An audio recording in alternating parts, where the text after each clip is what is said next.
What is it?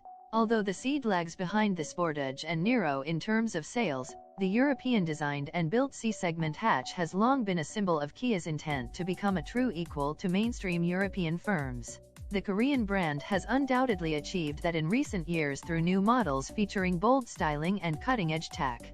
And so, in a way, the aim of this midlife facelift for the Ceed feels as much about trying to keep pace with the rest of the Kia range as matching rivals. As a result, the third-generation Ceed has received design changes to bring it into line with the firm's latest design trends, which include Kia's new logo, as well as a smattering of new interior tech and driver assistance systems. The Ceed's engine lineup was revamped earlier this year to include two new powertrains, a 1.6-liter mild hybrid turbodiesel and the 1.5-liter T-GDI turbocharged petrol tested here, which replaces the 1.4-liter turbo petrol previously offered. The 1.0-liter turbo petrol unit that has been offered previously remains. What's it like? Our GT-Line test car was a late pre-production example, and UK specifications and pricing have yet to be finalized. Still, it was representative of the finished design and shows how Kia has done its best to bring some of the newfound styling flair shown on its latest models to the Ceed, with a slightly revised grille and new air intakes in the bumper, and new front and rear lights. GT-Line models feature a new rear light cluster containing 48 honeycomb-shaped LED modules.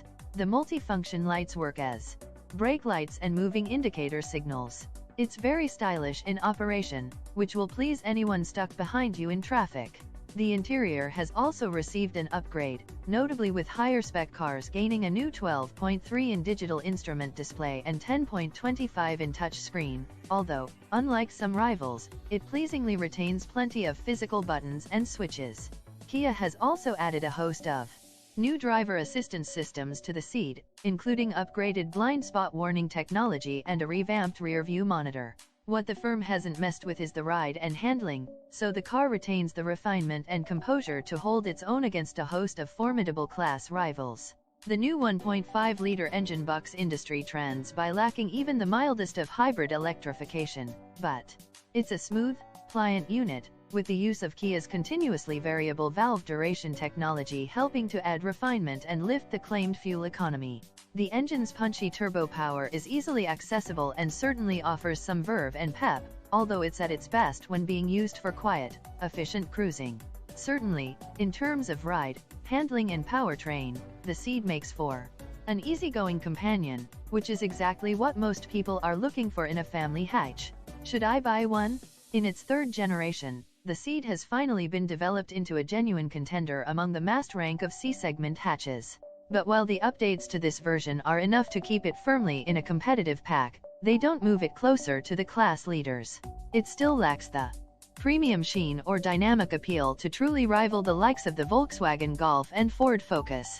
There's no shame in that, of course, and there remains much to recommend about the Ceed. We're waiting for final UK pricing, but it should remain a worthy contender that merits consideration at the budget end of the market. That said, it says something about Kia's progress in recent years that you feel the firm is capable of more.